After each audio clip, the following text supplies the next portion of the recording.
buenas tardes. Bienvenidos, bienvenidas todos a la Fundación Mainel, a esta edición de La Hora Azul, que como habréis visto es organizada desde hace ya bastante tiempo, estas sesiones de La Hora Azul, en colaboración entre la Fundación Mainel y la Agrupación de Comunicadores por Europa. Y nada, la verdad es que estamos muy contentos de contar hoy con Alberto Pla, que es un periodista valenciano especializado en el ámbito de la cooperación internacional y también de los temas sociales en un sentido amplio. Lo que os vamos a contar hoy es una experiencia, una colaboración que hemos desarrollado, iba a desarrollarse fundamentalmente durante 2020 hasta que empezaron a pasar cosas que no lo permitieron, y al final esta visita, este viaje que os vamos a contar tuvo lugar hace un par de meses y estaba motivado pues por el final de un proyecto de cooperación al desarrollo que ha estado desarrollando la Fundación con ayuda de la Generalitat, y que se termina dentro de muy poquito tiempo, aunque en realidad ya está todo el trabajo hecho. Y lo que queríamos era presentaros la experiencia y a partir de ahí ya, si queréis, luego en el coloquio poder dar una panorámica más amplia acerca de la situación de Perú, incluso de toda la región. Y brevemente, pues bueno, Alberto ha desarrollado y está desarrollando una trayectoria interesantísima trabajando al servicio de las ONGs fundamentalmente valencianas, para contar lo que se hace. Yo a veces suelo contar que hace bastantes años, cuando empecé a trabajar para la Fundación Mainel, una de mis primeras decisiones fue: esto está muy bien, pero no hay que contarlo. Tenemos que esforzarnos en hacer muy bien las cosas y ya está. Y rápidamente me di cuenta de que era un error inmenso. Por supuesto que hay que contarlo. Y no porque lo importante seamos el sector de la cooperación o las ONGs. Lo importante son precisamente las personas con las que trabajamos. Esas personas son, en muchos casos, tan extraordinarias y están en contextos tan complicados que, bajo todos los puntos de vista, son unas historias que merecen contarse. Y si además esas historias nos permiten dar a conocer cómo Valencia, la Comunidad Valenciana, o la ciudad de Valencia, o en fin, España, nosotros, estamos de unas maneras u otras implicándonos en el desarrollo, pues es algo que vale la pena contarse. Y para eso gente como Alberto hace un trabajo extraordinario. Así es que yo ya te voy a dejar la palabra para que nos cuentes a partir de esta presentación, y luego ya pues tenemos un coloquio y hablamos todos. Bueno, pues gracias, Jorge. Yo en primer lugar sí que me gustaría dar las gracias a Fundación Mainel por haber confiado en mí, en haber ido a Perú y poder narrar, poder fotorrelatar este proyecto, que la experiencia fue fantástica. Disfruté además de un país que no conocía y que hay que decir que me encantó. Vamos a empezar con fotografías y terminaremos con fotografías para hacerlo lo más o menos posible y que solo lo técnico sea el nombre del proyecto, que es el desarrollo social con acceso a viviendas dignas y entornos saludables e igualitarios en 3 comunidades del distrito de San Martín de Pangoa, región de Junín, Perú. Que todo lo técnico sea el nombre. Entonces, pues para usted que conoce muy bien el Perú, pues San Martín de Pangoa está situado más o menos en el centro sur, en esta región peruana que, como digo, pues se llama Junín. Se llama Central, ¿no? Se llama Perú, es un país con una biodiversidad inmensa, cada una con sus particularidades, y es imposible hablar de Perú, y yo no soy ni mucho menos un experto en la materia, pero es verdad que cada zona pues mantiene Sí, pero si quieres, Alberto, esa imagen ya de entrada muestra algo que mucha gente desconoce, y es que Perú es un país amazónico, ¿no? Pensamos en Perú y pensamos en la sierra, pensamos en los Andes, sí, probablemente pensamos en Lima, en la costa, que es más bien desértica, pero ahí ya simplemente en términos de superficie te das cuenta que la inmensa mayor parte del país en realidad es selva. Selva alta, selva baja, pero selva. El río Amazonas nace en el Perú. Cuando hablamos de agua, y sobre todo de falta de agua, he querido sacar un dato que además es oficial, del Ministerio de Agricultura y Riego, y habla de la gran biodiversidad y de, digamos, el agua que tiene de Perú, ¿no? Que es 1,89, que es un dato elevado, es uno de los países más elevados del mundo, pero que contrasta con, que además también lo dice, con datos de Naciones Unidas, que 1 de cada 3 personas en el mundo no dispone de agua potable. Esto, como digo, son datos oficiales del gobierno, pero que contrasta, y por eso evidentemente pues Fundación Mainel pues desarrolla junto con APRODES, que aún no lo había dicho, este proyecto allí en Perú, con entre 7 y 8 millones de personas que no disponen de agua potable, siendo por cierto Lima pues la capital más afectada, que además dice que llueve muy poquito. Entonces, nuestro proyecto, o el proyecto de Fundación Mainel que yo relaté, se basaba en tres comunidades además en un contexto idílico, con escasísimos recursos, pero es verdad que visitar las comunidades es algo que me cuesta mucho relatar porque me cuesta quizá el vocabulario, pero son preciosas, muy bonitas. 20 familias que aportaron, que construyeron estos sistemas en Bolívar, la Comunidad de Bolívar, en San Pablo de Quimotari y Alto Chaviri. Cuando llegamos allí nos dieron la primera charla en Aprodes, nos dijeron de por qué identificaron estas familias, y es algo que me gustó mucho, te lo estaba comentando al principio, porque eran familias que tenían que estar motivadas con el proyecto, pero desde el primer momento, desde construir los sanitarios, las tuberías, los tanques de captación de agua, que ahora comentaremos brevemente, o sea, incluso el mantenimiento, o sea, absolutamente todo. Ellos tenían que ser responsables de las instalaciones. Y en el fondo, yo que puedo decir que he viajado un poco y he visto proyectos, al final la cooperación al desarrollo solo es posible si es sostenible. Es que si no, no tiene ningún sentido. Ahí no me quiero alargar y andarme por las ramas, pero hay una cosa que se llama ayuda humanitaria que es fundamental, pero al final es escaso y debe ser puntual. Los proyectos de desarrollo tienen que ser sostenibles, y este lo es, porque las comunidades se involucran, y eso es fundamental. Y luego, no son comunidades, que ellos lo decían, que cuando íbamos ahí, ya dando un poco por las ramas, pero es importante, no es un proyecto que les habían dado, sino es un proyecto que lo hacían suyo. Entonces eso es fundamental. Entonces eran evidentemente comunidades pues que no tenían la capacidad para hacer estas infraestructuras. De las comunidades con pocos recursos, probablemente, según nos decían, eran los que menos recursos tenían, y evidentemente pues ni tenían agua potable, ni letrinas, etcétera. Y como digo ahí, pues importante que participen y que tengan motivación, que la tenían. Si me voy por las ramas, vale, me cortas, Jorge. Entonces estas fotografías las he conseguido de archivo, de Aprodes, del socio local, y aquí vemos a las comunidades pues desde el proceso de coordinación, de formación, de cómo con los burros subían a zonas muy escarpadas los materiales de obra, las tuberías de PVC, etcétera, etcétera. Entonces aquí tenemos el primer punto de captación de agua, ¿no? Desde ríos en zonas elevadas, por gravedad, conseguían traer el agua a unos tanques que ahora luego veremos. Y me gusta esta foto, que ahí más o menos se ve bien, porque yo me imaginaba estas fotografías. Claro, ahora entiendo los burros, que no cabe ni una moto, ni un coche, ni nada. O sea, ¿cómo eran posible llevar estos materiales a estos puntos para construir esto?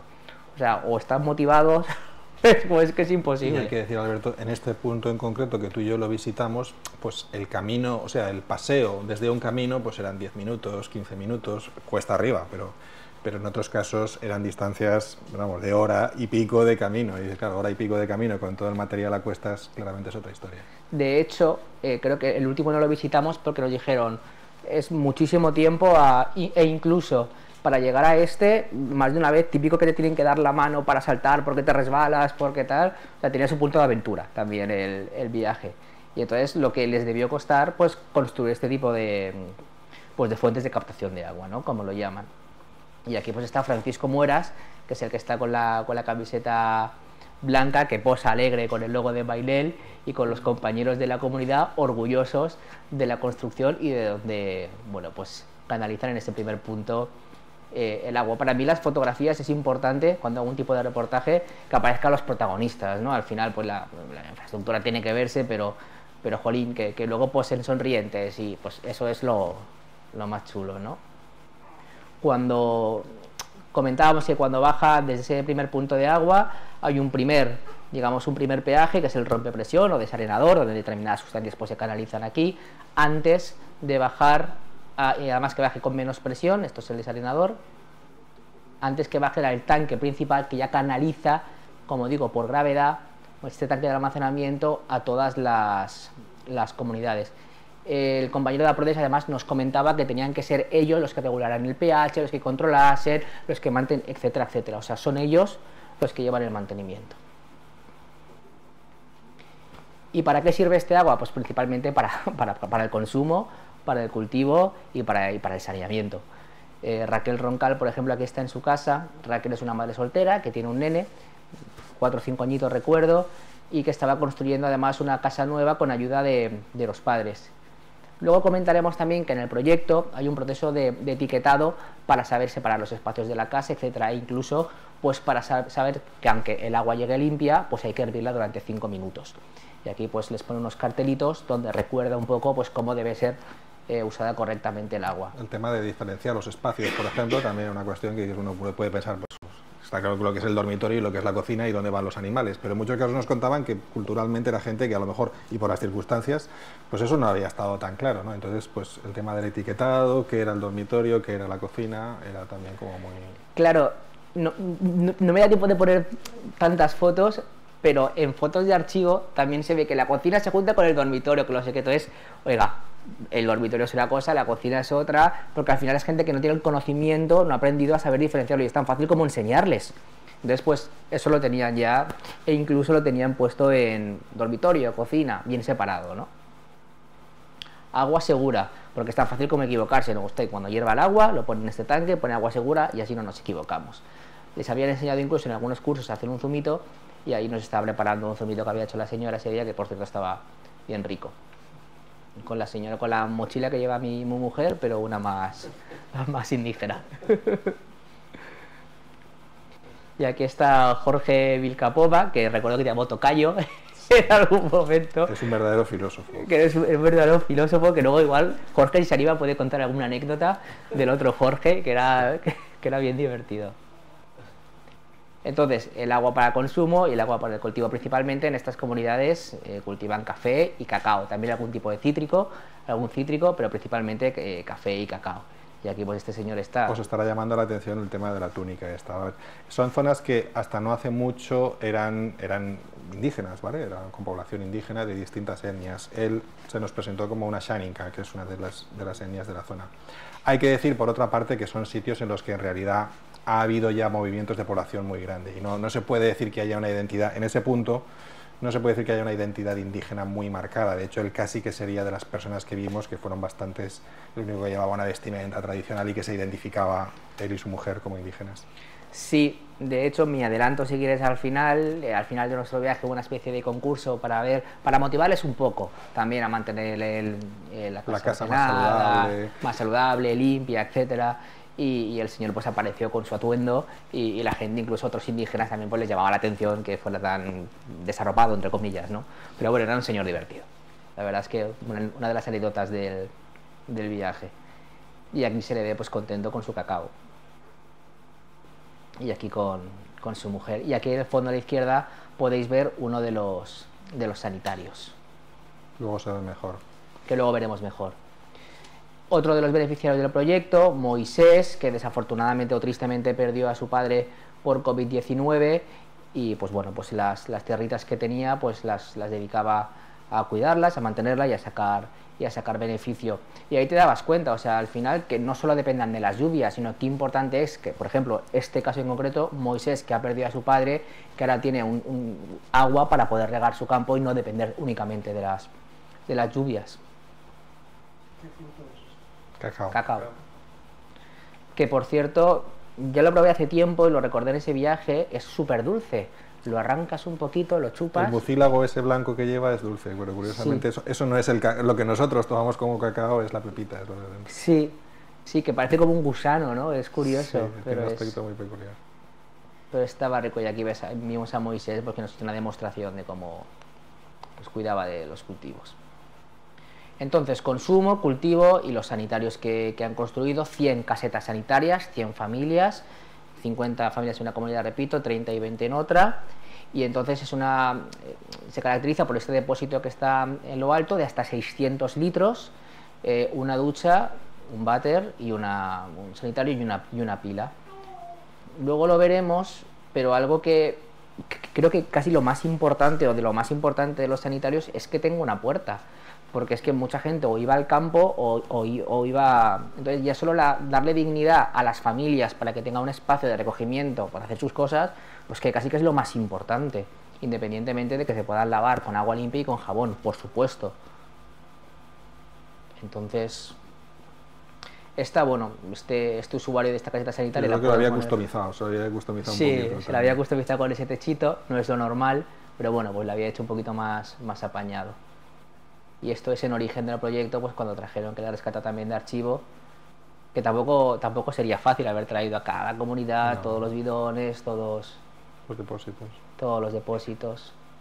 Y esa es la ducha que está instalada en el interior. En esta vertical se ve mejor, que además estaba haciendo la foto, me acuerdo, y llegó el usuario la arrancó para que viéramos el agua caer, de que caía con presión, ¿no? Que por otra parte es de los materiales más sencillos. Eso es calamina, es una especie de plancha y una madera que resiste especialmente el agua, con lo cual en realidad aquello era muy duradero, un suelo con medianamente preparado y fundamentado y adelante. O sea que tampoco eran estructuras mucho mejor que lo que tenían antes, pero que per se eran sencillísimas. Ujú. Nuestras duchas no son tan grandes, ¿no? Bueno, es que eso es más que una ducha. Correcto. Y las aguas sucias van a un biodigestor, que es otro depósito, donde las aguas sucias, pues evidentemente también por gravedad, donde, bueno, pues cada 2 años se vacían. Entonces les dura 2 años ahí enterradito de manera discreta y ahí pues se mantenía. Eso tiene una base de piedras que va filtrando, ¿vale? De manera que lo más tóxico, digamos, queda ahí retenido y pues y se permite la limpieza, creo que luego lo muestras, que es recuperable. Sí, es curioso porque si anteriormente pues iban directamente al campo, de alguna forma también pues las aguas sucias contaminan el ambiente, el medio ambiente, pero tras este proceso en el biodigestor, luego al vaciar los desechos, pues ya no contaminaban el ambiente, por tanto... La alternativa eran silos. Lo que hacían allí tradicionalmente eran silos, pozos de unos cuantos Aguas metros, negras. y hasta que aquello se llenaba y había que hacer otro negro. Efectivamente. Que eso, por cierto, hablando de todo un poco, en las comunidades de refugiados saharauis funcionan con pozos, y cuando se vacían, pues otra vacían y otros pues no tienen la oportunidad de tener estos sistemas. Y aquí pues cuando lo construyeron. Y esta es una de las antiguas casetas, pero que os lo que cuento, es que no tenían ni puertas. Y evidentemente el silo, cuando como decía Jorge, ¿no? Se tapa y a correr. Luego hay una foto que no sé si la he llegado a poner, que se ve la nueva y la antigua, es muy ilustrativa. Entonces está el señor súper contento de jolín, el cambio que han pegado. Hablábamos antes del etiquetado, de los espacios, del etiquetado también, de recordarles, porque a muchos se les olvida también, y hay que, de hecho, claro, como son familias, personas que no están acostumbradas también, porque no han tenido un proceso formativo, porque muchas son analfabetas, no se han formado, etcétera, se olvidan mucho las cosas. Yo creo que también por un proceso de nutrición, no en fin, trabajar con ellos es complicado, pues tiene que estar todo muy bien explicado. Entonces, por eso, recordarte que tienes que hervir el agua 5 minutos, recordarte el residuo orgánico e inorgánico, qué residuos, o sea, el proceso de etiquetado a mí me llama mucho la atención, porque yo lo veo, hay cosas que le ves obvia, pero no hay que dar por hecho que para ellos no es tan obvia. Entonces están los orgánicos por un lado y los inorgánicos por el otro lado. No sé qué micro está haciendo ruido, pero por si acaso te lo voy a bajar un poquito para que no roce. Igual lo dejo aquí y no mareo. No, yo creo que es el propio micro, no te preocupes. Esta es la casa de Moisés, del chico que perdió a su padre por COVID, y esta es su casa. Y esta no recuerdo. Los inorgánicos iban a un depósito, donde evidentemente pues no eran reciclables. Aquí de nuevo tenemos al señor Jorge en el depósito de microrelleno, y con los orgánicos pues hacían compost, que evidentemente pues luego les servía pues para los cultivos, el compostero. Y aquí estás en Alto Chaviri con un señor en la comunidad Bolívar, Esther Arteaga. Esta era un poco matriarca. Mucha gente de esta comunidad en concreto eran, vamos, familia, emparentados con esta señora y con su esposo. Ah, sí, no lo recordaba. Y luego, muy importante también, los talleres y cursos de nutrición.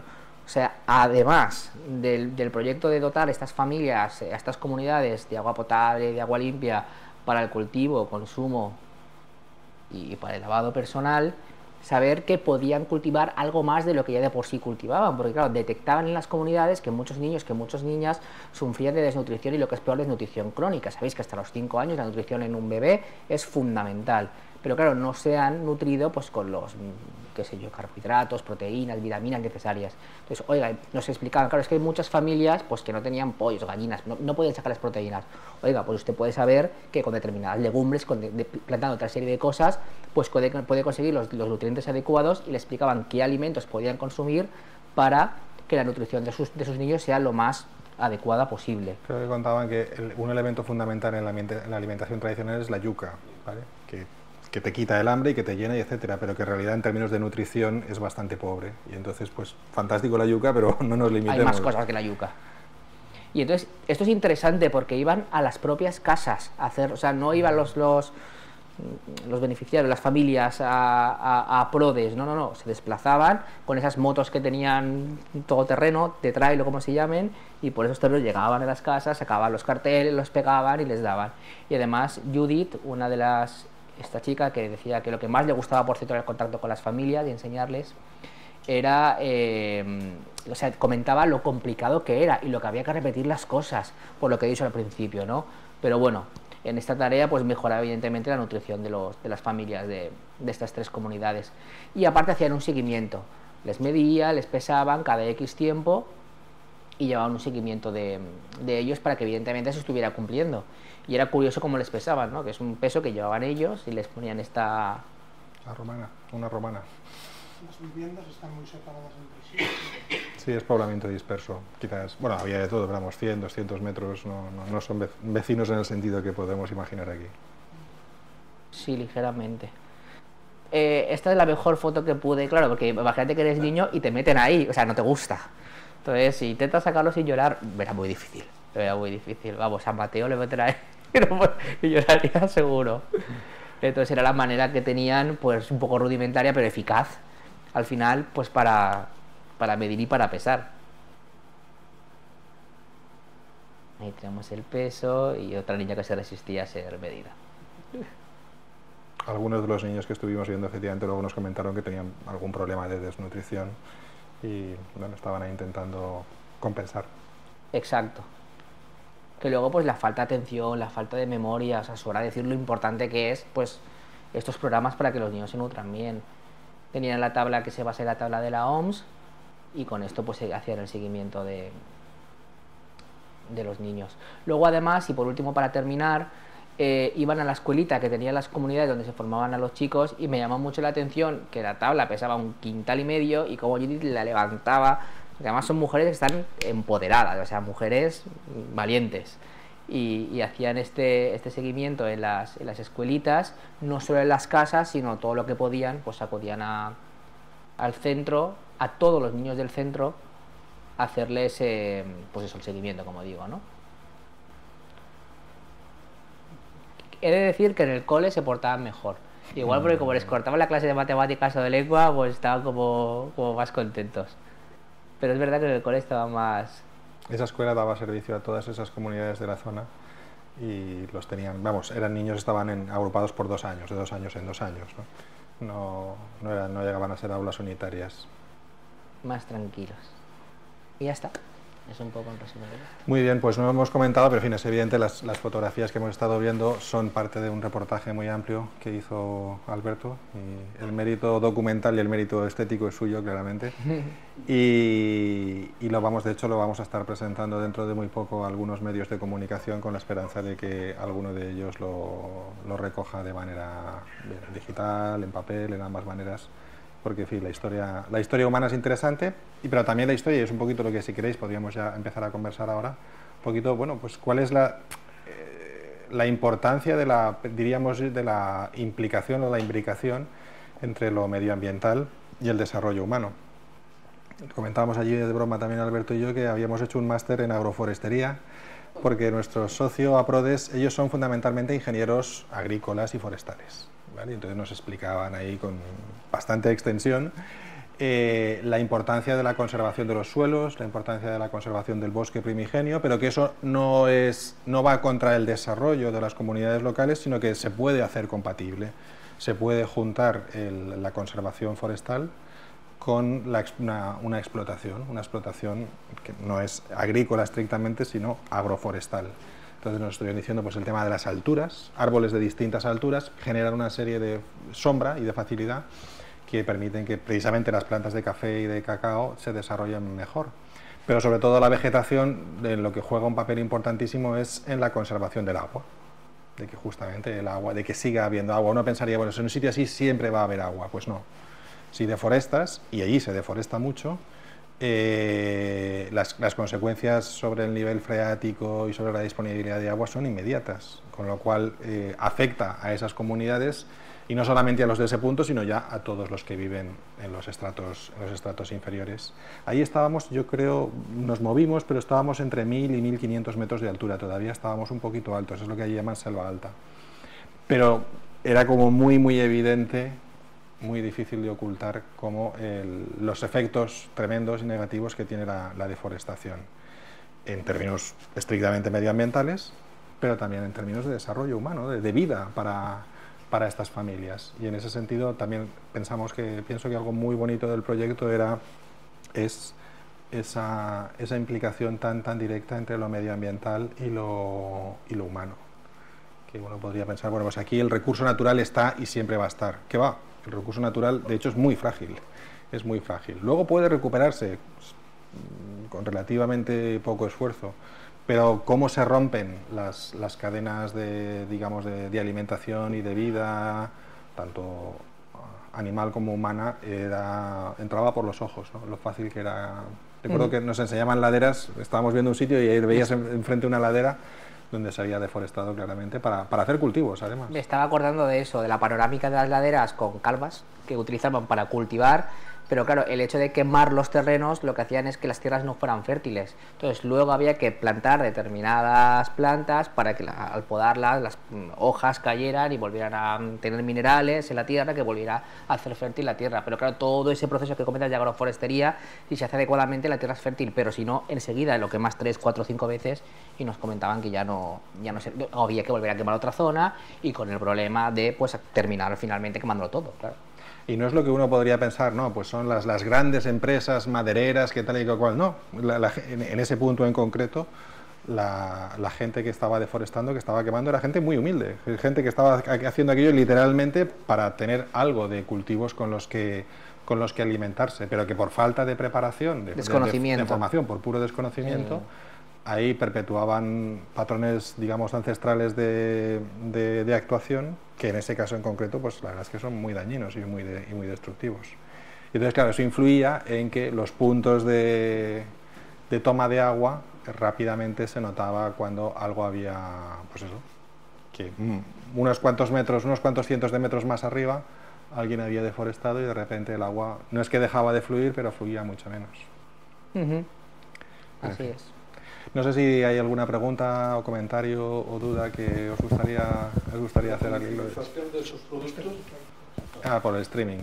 Bueno, ahora aprovecho, para decir que si a través del streaming llegan preguntas, nos las hacen llegar para que podamos responderlas también. Esas balsas de agua suponen mayor productividad y supongo que también plantean una posibilidad de comercialización y de una mejor vida para estas familias. ¿Habéis podido notar sí, bueno, lo cierto es que muchos desarrollo de ellos, en ese sentido? Yo creo que había de todo. Habían familias que comercializaban con los productos y evidentemente ya no dependían, como he dicho antes, del agua de la lluvia, sino ya tenían un tanque con determinados litros de agua que podían drenar en determinado tiempo. Y por otro lado, no, habían familias que tienen cultivos más pequeñitos y que era simplemente para su consumo. Para autoconsumo. Sí, había de todo. Ahí yo creo que la diferencia fundamental, sobre todo, es digamos, lo que es la vivienda y el consumo, el consumo de las familias.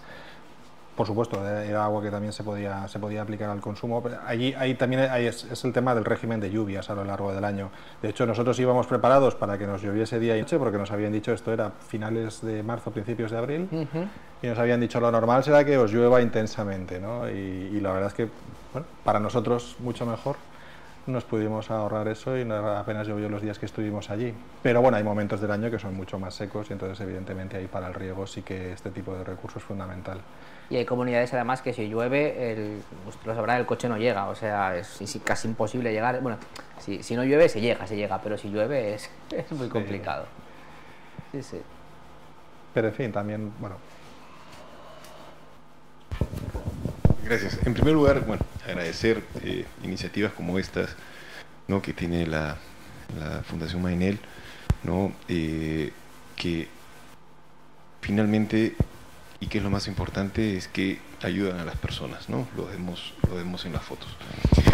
El Perú tiene aproximadamente 1.280.000 kilómetros cuadrados, que más o menos Francia y España juntos y un poco más, ¿no? Y existe un problema de no hay conectividad, ¿no?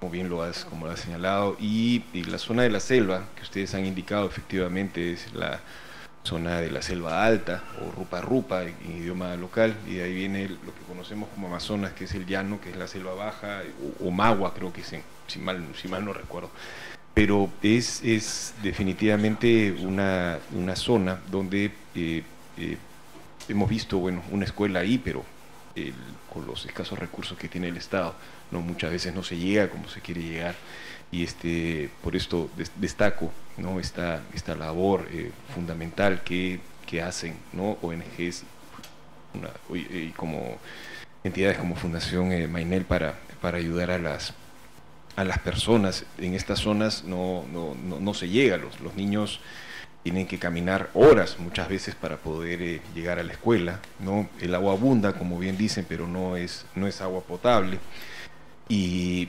hay pues flagelos como el narcotráfico. Veo que en esta zona se cultiva café y cacao, ¿no?, que justamente son los cultivos alternativos a lo que en una amplia zona de esa zona de la selva alta se cultiva la hoja de coca.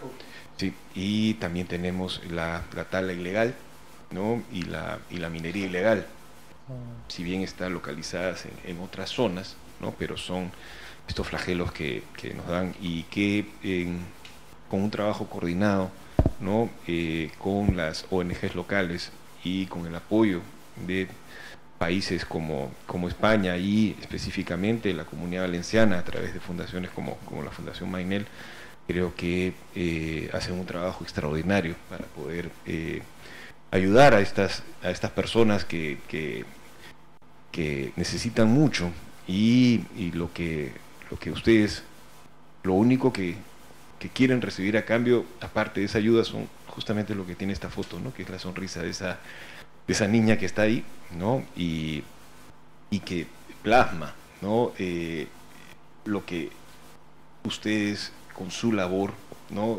finalmente buscan, que darle alguna beneficios concretos a estas personas, y como ustedes dicen, algo que pueda ser de manera permanente, ¿no? Y era solamente un comentario que quería hacer, y sobre todo agradecerles, pues, en primer lugar. Muchas gracias, cónsul. Gracias. Yo simplemente añadiría también que una cosa que también estando allí, y por lo que decía antes sobre el tema de las comunidades indígenas, etcétera, claro, nos contaban, no pocas de esas personas, en realidad es gente que ha llegado a vivir allí en los últimos 20 años, y que nos lo decían abiertamente. ¿Por qué? Huyendo de la violencia, huyendo en muchos casos de sendero, pero en fin, de los distintos movimientos y circunstancias de violencia que ha vivido Perú en estas últimas décadas.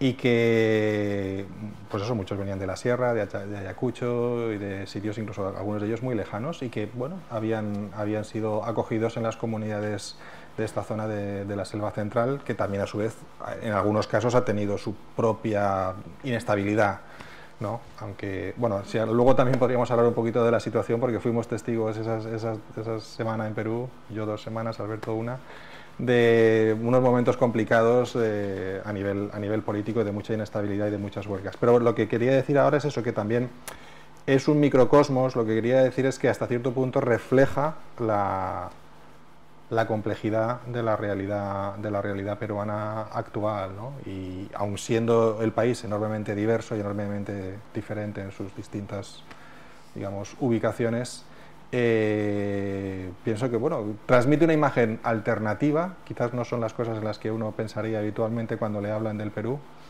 pero que completa mucho, pienso, lo que es un buen conocimiento de esa realidad, ¿no? y de toda la diversidad del país. Y en ese sentido nos llegan a través del chat una pregunta, varias de hecho, acerca de si son propietarios de las tierras. Algo nos estuvieron contando un poquito de que muchos de estos sitios, aquello había empezado, allí se utiliza la palabra invasión, que a nosotros a veces nos da un poco fuerte, pero en fin, muchas veces la gente llega y lo que aquí diríamos quizás ocupa un terreno, muchos casos esos terrenos originalmente son de propiedades comunales, que es lo tradicional es que sea de propiedad comunal, y a lo largo de a veces una década, a veces más tiempo, esas invasiones o esas ocupaciones informales se van formalizando. Y va bien. Adquisitiva de dominio. Creo que probablemente lo podrá usted mejor explicar que yo. Sí, no, eso se llama prescripción adquisitiva en los dominios, 10 años más o menos, lo que dura, ¿no? No, era una anotación nada más. Efectivamente, las comunidades son las que son propietarias de estos espacios, ¿no? Y las personas llegan ahí, las trabajan y hay unas figuras legales, ¿no? Que hacen que finalmente estas personas tengan estos espacios, ¿no? Creo que el proceso de los títulos y demás a su vez era complejo. Sí, definitivamente lo es. Porque claro, pensar aquí en términos de catastro y de medición exacta del terreno, etcétera, tiene una enorme complejidad. Supongo que aunque no tengan el título de propiedad, sí que tendrán algún título como para trabajar. Hay soluciones intermedias. No es o lo tienes o no lo tienes. Por lo que nos explicaron, había grados intermedios, es decir, bueno, títulos provisionales, títulos medianos que las autoridades locales sí que los reconocen, pero quizás otras autoridades no. Era un proceso de formalización de la propiedad, que yo sinceramente no sería capaz de reproducir ahora en todos los detalles, pero que sí, desde luego. Alberto, ¿y qué diferencias has notado tú entre este viaje, por ejemplo, y otros que has podido hacer con ocasión de otros proyectos de cooperación en otras partes del mundo? ¿Hay singularidades, hay cosas en común? ¿Qué reflexiones puedes hacer? Pues mira, la semana pasada precisamente que estuve en Mozambique, me acordé mucho de este proyecto porque allí en Cabo Delgado, en el norte de Mozambique, tienen un problema con el agua y eso es algo que veo en muchas partes del mundo. Entonces ahí, en este caso financiado por la Fundación La Caixa, lo que se han inventado es una especie de unos burros solares que le llaman, que es un carro con ruedas con placas solares. Entonces a través de la construcción de pozos poco profundos, de unos 20 metros o poco profundos, sacaban ya agua. Y cuando llegamos a las comunidades, nos contaban las mujeres, como digo, bueno, es que ya no tenemos que bajar al río con el problema de que los muerdan los cocodrilos. Entonces, claro, yo te digo, ¿pero cómo que te puedes decir? Sí, es que a una señora le arrancaron prácticamente una pierna, porque recuerdo en Etiopía, por ejemplo, en Muketuri, cómo hay veces que las niñas, particularmente las niñas, hay días que no iban al colegio porque tenían que andar 2-3 horas para buscar agua y 2-3 horas para volver, y ese día no podían ir a la escuela porque tenían únicamente que buscar agua. Entonces, el hecho de haber construido un pozo cerca de las comunidades permitía que las niñas fueran a la escuela. Entonces, es que el problema del agua en países desarrollados como el nuestro, evidentemente es algo que no podemos ni imaginar, pero es un problema en el mundo, ¿no? Lo que veíamos antes de las estadísticas, ¿no? Entonces, me acordaba de cómo quería decir, en Mozambique nos recibían cantando, que además en África cantan por todo, pero las mujeres con esos sonidos característicos que hacen con la lengua, muy, muy festivo, pues como celebrando que llegaba el agua a la comunidad. Entonces, pues como que el agua pues les cambia la vida a estas personas en este caso. Y algo que comentaba con el compañero periodista, o sea, a mí me gusta cuando hablo también resaltar que es un trabajo, por supuesto, de Fundación Mainel y por supuesto de APRODES, pero también es un trabajo gracias a los valencianos y a la solidaridad valenciana, a la cooperación valenciana, o sea, a los impuestos de los valencianos. Y es importante resaltarlo porque también hay que hacer estos proyectos de que los valencianos lo hagan suyos, porque al final con su aportación, con su colaboración, están favoreciendo a que estos proyectos sean viables. Por cierto, la Comunidad Valenciana este año está dando casi 70 millones de euros en cooperación internacional. Es la comunidad que más dinero da de toda España en materia de cooperación. Hemos pasado de 0 a 100 en muy pocos años, ¿no? Y nos estamos posicionando como la más solidaria de toda España, ¿no? Y eso es algo que cabe resaltar y que también los valencianos se hagan partícipes de esos proyectos. Así es. De hecho, parte del sentido de nuestro trabajo ahí, de nuestra visita también, bueno, de nuestra visita, un poco también hacerles ver, ¿no? No es solamente una serie de entidades y tal, es gente como ustedes, pero en Valencia, que a través de canales políticos pues quiere visibilizar esa solidaridad e instrumentarla de maneras concretas. Y por eso es importante contarlo. Al final la cooperación queda algo muy lejano, pero al final no es tanto de un sistema de agua canalizado por tubos de 2 pulgadas de PVC, no. Es que 100 familias pueden prevenir las enfermedades por beber agua potable que no lo hacían, gracias a tu solidaridad. Y yo creo que ese es el mensaje. Nos preguntan también, conocí el modelo de desarrollo rural de Joaquín Herreros, no sé si lo conocen ustedes. Bueno, pues lo que alcanzo a saber yo, creo que Joaquín Herreros es una persona que hace ya bastantes años aquí en España, pero también en otros sitios, puso sistemas de formación rural, que aquí durante mucho tiempo se llamaron las escuelas de formación agraria, y en otros países se ha llamado el modelo de alternancia, en el cual los estudiantes pasaban 1 o 2 semanas en el centro educativo y 1 o 2 semanas normalmente con su propia familia, aplicando lo que habían aprendido de cuestiones agrícolas. Pero no ese es el tema. En lo expuesto he hecho en falta la recuperación de las raíces de esas comunidades. El folclore y la religión cohesionan y potencian la autosuperación. ¿Cómo se ha contemplado esto, por favor?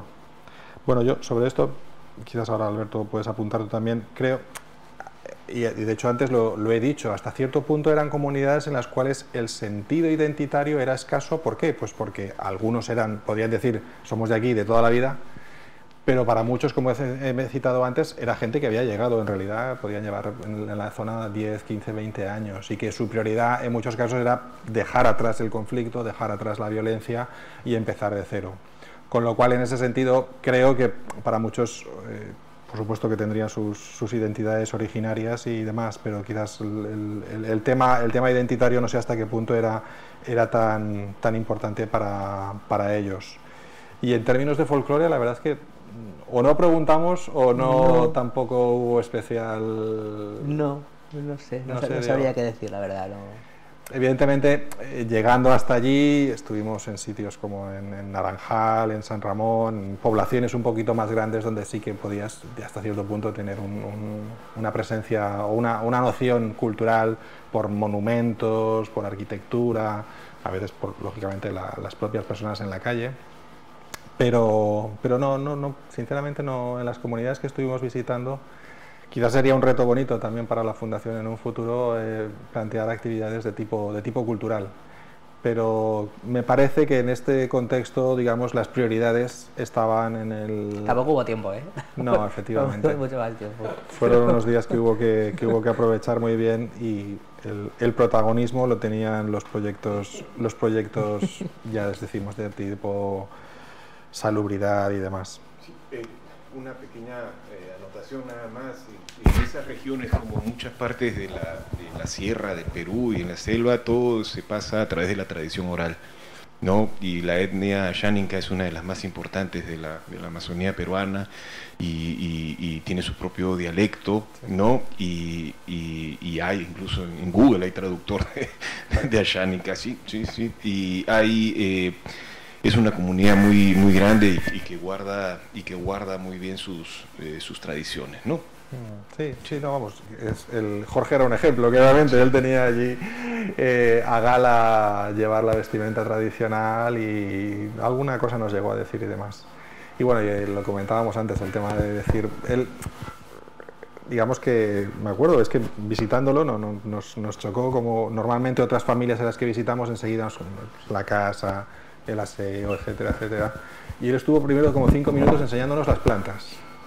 No, porque las plantas, los árboles, las flores y tal, ¿no? Y yo un poco así, bueno, ya, pero el proyecto, no, porque estos son mis árboles y tal. Y llegué un momento y dije, bueno, esto es importante para esta persona. Me estaba hablando... Son cuestiones medicinales, ¿no? Ellos supongo. Tienen que conocer las plantas para ver cuáles son sus medicinas para curar y cosas. Sí, era evidente que ahí había una relación con el entorno muy distinta, pero claro, él era de allí, él claramente aquel era su sitio, ¿no? Muchas otras familias pues no era el caso, con lo cual, bueno, pues fundamentalmente estaban allí empezando una vida nueva y abriéndose camino. Sí que me gustaría añadir que, hombre, que en lo educativo, allí en Perú hay instituciones muy meritorias, y con alguna hemos trabajado en el pasado. Me viene ahora mismo a la cabeza ProRural, que ha hecho mucho y sigue haciendo mucho para instalar un modelo de alternancia educativa, de escuelas rurales con este modelo de alternancia, fundamentalmente en la sierra, por lo que me consta, pero también en otros sitios. Lo que pasa es que es un modelo también bien exigente y bien sacrificado, tanto para los docentes, que durante temporadas largas conviven en los propios centros educativos con los alumnos, como para las propias familias. Pero allí lo educativo, en este caso que nosotros visitamos, estaba solucionado por el Estado, y eran unas escuelas sencillitas de primaria, y sí, digamos que la población la población de referencia, que era San Ramón, entiendo, pues claro, con medios, con transporte era media hora, una hora, pero sin transporte motorizado era totalmente inviable, por supuesto. ¿Había una pregunta aquí? Sí, porque habéis comentado al principio y que está muy bien, que las familias beneficiarias se han implicado en todas las fases del proyecto y también son ahora los responsables también de la gestión de los sistemas de agua. Claro, aquí en España, que se entiende, bueno, en casi todo el norte, que se entiende el agua como un bien público. Quería saber si desde APRODES también se tiene relación con los gobiernos municipales o locales de turno, para que sepan también que esto está sucediendo, y si se implica también en la gestión. Era un panorama complejo, era un panorama complejo en cuanto que... Las famosas HAS, ¿no? Sí, a ver, eran comunidades que dependían de un único municipio, de un distrito, pero claro, creo que nos daban el dato que eran como 20 comunidades, ¿vale? Y entonces desde el municipio el grado de atención o de capacidad de atención a llegar a todas esas comunidades era diverso y por lo general bastante bajo. Entonces aquello había surgido, insisto, como iniciativa. APRODES está, desde luego, está en contacto, nos consta, con las autoridades locales, pero en muchos casos estaba siendo un instrumento de que canalizar la iniciativa de las propias familias y de los propios residentes para solucionar sus problemas. Constituyen juntas y muchas... ¿Qué era HAS? ¿Junta de...? No recuerdo. Las HAS también funcionan, si no me equivoco, como un organismo público que gestiona el agua en zonas rurales. Eso creo que es así y funciona. Pero que eran también. ellos mismos. Pero también se llamaba así en ellos mismos. Yo creo que era la HAS, digamos, que es el gobierno que gestiona el agua en zonas rurales, pero que en esas comunidades no llegaba y que ellos mismos organizaban su propia HAS, pero que ahí no alcanzaban los recursos, digamos, del Estado para... Pero ellos mismos, efectivamente, eran las que gestionaban, mantenían todo eso. Entiendo que el gobierno estaría informado, claro, por APRODES, pero... En esas comunidades, por otra parte, en cada una de ellas había un representante del municipio, que en algún caso además coincidía, me acuerdo, el primero creo que era un hijo de don Moisés. Agente de salud comunitario, además. También estaban agentes de salud comunitario. Es decir, resumiendo, la presencia del Estado sobre el territorio, en este caso, era frágil, por decirlo con una palabra rápida. Y entonces, pues bueno, en ese sentido ellos mismos estaban tomando la iniciativa. Nos contaban cómo durante la pandemia, pues bien, digamos que se habían organizado muy bien entre sí mismos y que afortunadamente, no sé si en alguna de las imágenes ha salido, aparte del personal de APRODES, también había una enfermera del centro de salud y esa enfermera era itinerante y ella pues claramente estaba dentro de las estructuras del Ministerio de Salud o de Salud, que es la aseguradora pública. Con lo cual, en fin, en resumen, el contacto está, desde luego, el trabajo está y la idea es que estos... nos contaban, por ejemplo, que también que en algunos casos de comunidades vecinas, viendo esto, decir, oye, pues esto nos interesa a nosotros también, y estaban planteando esas necesidades. Lógicamente, igual que el Estado tiene limitaciones, APRODES tiene limitaciones, como no podía ser menos, y tampoco puede tener todas las actuaciones que querría. Pero en fin, era gente que estaba hasta cierto punto tomando la iniciativa de salir adelante por sí mismos en un contexto en el que quizás las políticas públicas pues todavía estaban lejos. Precisamente habéis, mencionado, yo iba a preguntar por alguna anécdota, porque a veces sabemos que sucede esto, el efecto contagio, pero iba a centrarlo más en lo de las viviendas. O sea, si os habían contado alguna anécdota de que algún vecino o vecina de algunas de estas viviendas mejoradas se hubiera interesado, ¿no?, por también aplicar estos cambios en sus hogares, que al final repercuten todo. La verdad es que nos contasen así particularmente no. No. Pero normalmente ahí la propia comunidad se organiza, ¿no? Tanto en la sierra como en la selva, la propia comunidad se organiza y se apoyan entre ellos para la construcción de las casas y todo. Entonces este tipo de iniciativas se van conociendo, ¿no? Se van conociendo y creo que se tienden a repetirse en otras áreas, ¿no? Y HAS veía, pues es una junta administradora de saneamiento y salubridad, ¿no? Sí. Y son iniciativas comunales, ¿no? Que sí tienen algún contacto con los gobiernos locales, pero son iniciativas comunales propiamente dicho. Sí, no, y también es cierto que por cultura tradicional sí que se puede decir que el sentido de lo comunitario sigue estando, eso sí, sigue estando muy eso fuerte. es ancestral, ¿no? Eso es ancestral, tanto en el Ande como en la Amazonía. Y se van ayudando y van viendo los recursos y hay mucha movilidad también, como sí. Decían, ¿no? Sí, cosa que a mí inicialmente me sorprendió mucho, ¿no? Porque mi imagen, probablemente un tanto estereotipada, era que la gente o era de la sierra, o era de la selva, o era de la costa, y en realidad no, ya se ve que por los motivos que sean, pero que hay mucha movilidad, sí, claramente. Muy bien, nos preguntan también, y esto quizás es para otro tipo de encuentro, pero en fin, ¿cómo llegan y se formulan estos proyectos a la Fundación Mainel? La Fundación es un canal de financiación. ¿Cómo se desarrolla el proyecto elegido? ¿Se puede dar una reseña sucinta? Bueno, sin desviarnos del tema de hoy, que hoy es Perú, la Fundación Mainel, como muchas ONGs, digamos que fundamentalmente trabaja a través de socios locales, entidades que tenemos en los países en los que trabajamos, con los que ya tenemos una trayectoria y con los que hemos establecido una relación de confianza. Y nos presentan normalmente una vez al año posibilidades, proyectos con los que identifican necesidades en las que se podría colaborar con su resolución, y la Fundación identifica o bien con recursos propios o bien con entidades como por ejemplo la Generalitat Valenciana, pero también AECID, otras administraciones públicas, también donantes privados. Identificamos si podemos servir como ese nexo de unión entre unas necesidades, unos planteamientos que nos llegan de nuestros socios del sur, y unas posibilidades también de interés o de implicación, que no solamente a veces es implicación financiera, en muchos casos también es implicación de conocimiento. Trabajamos mucho con universidades en España y algunos de nuestros socios en el sur son también universidades. Intentamos canalizar conocimiento e innovación. En este caso son cosas como muy básicas, muy sencillas. A veces hemos colaborado, por ejemplo, esto se me viene ahora a la cabeza, en Nicaragua, un proyecto que consistía en la instalación de un laboratorio de fabricación digital, que suena algo como muy sofisticado y hasta cierto punto lo es, pero hay tipos de laboratorios de fabricación digital que están dirigidos a personas pues casi sin formación y que también transforman su forma de vida. Con lo cual, en ese sentido, la Fundación canaliza, y lo que hacemos fundamentalmente es servir de interlocutores a nuestros socios locales en los países en los que trabajamos. Y en este caso, pues la verdad es que llevamos muchísimos años colaborando con APRODES, este grupo de ingenieros agrónomos fundamentalmente, su sede central está en Lima, pero trabajan en la sierra, trabajan en la selva, en la propia Lima también tienen algún proyecto. Y nuestro otro socio tradicional en Perú es la Universidad de Piura, que está en el norte del país, y con la que hemos trabajado muchísimo temas educativos, temas sanitarios, tema también de trabajo, capacitación técnica a autoridades locales, y es un socio muy sólido y muy solvente para nosotros. Muy bien, no sé si aprovechando que digo esto podemos contar un poquito más. Coincidió que viajamos al país en una semana particularmente intensa. Sí. Sí, bueno, podemos contar la anécdota de que cuando es que nos pasó la ida y a la vuelta.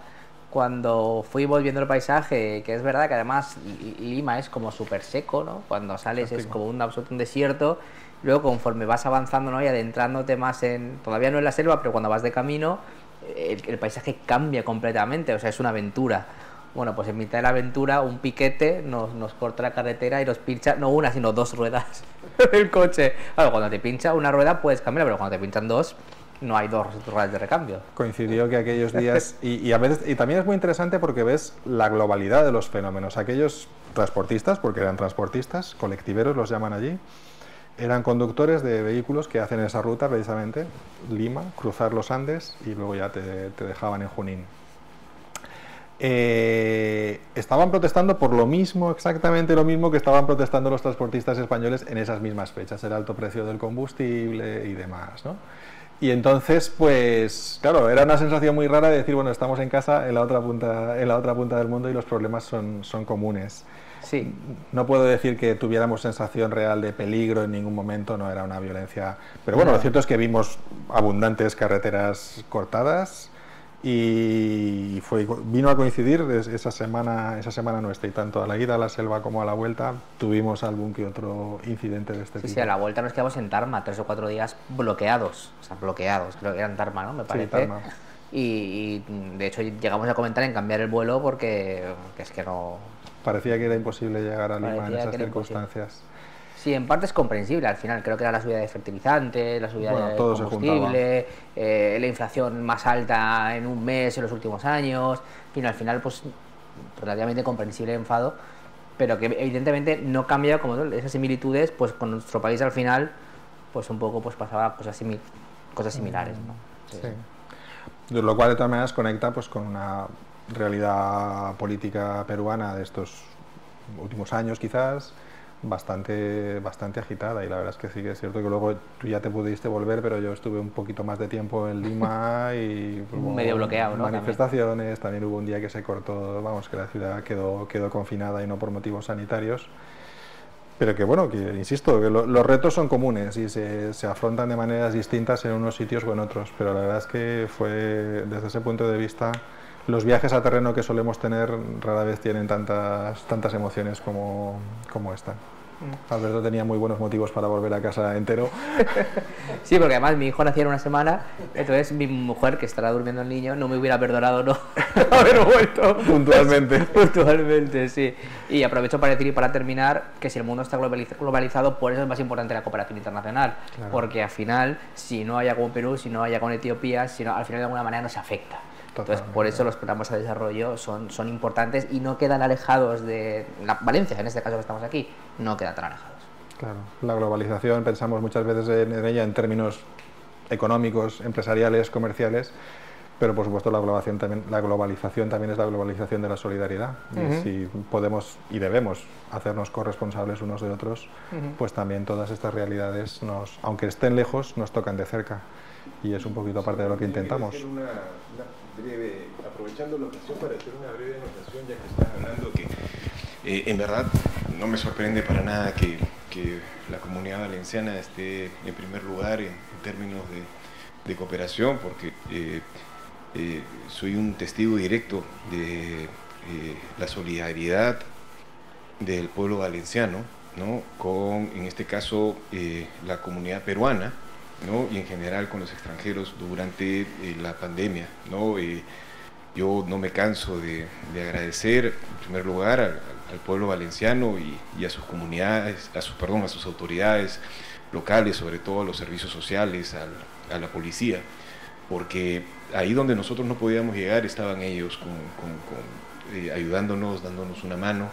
Y siempre había una casa amiga de un valenciano para ayudar, para acoger, ¿no? Y no me muy agradecido, mi país también lo está, mi comunidad lo está.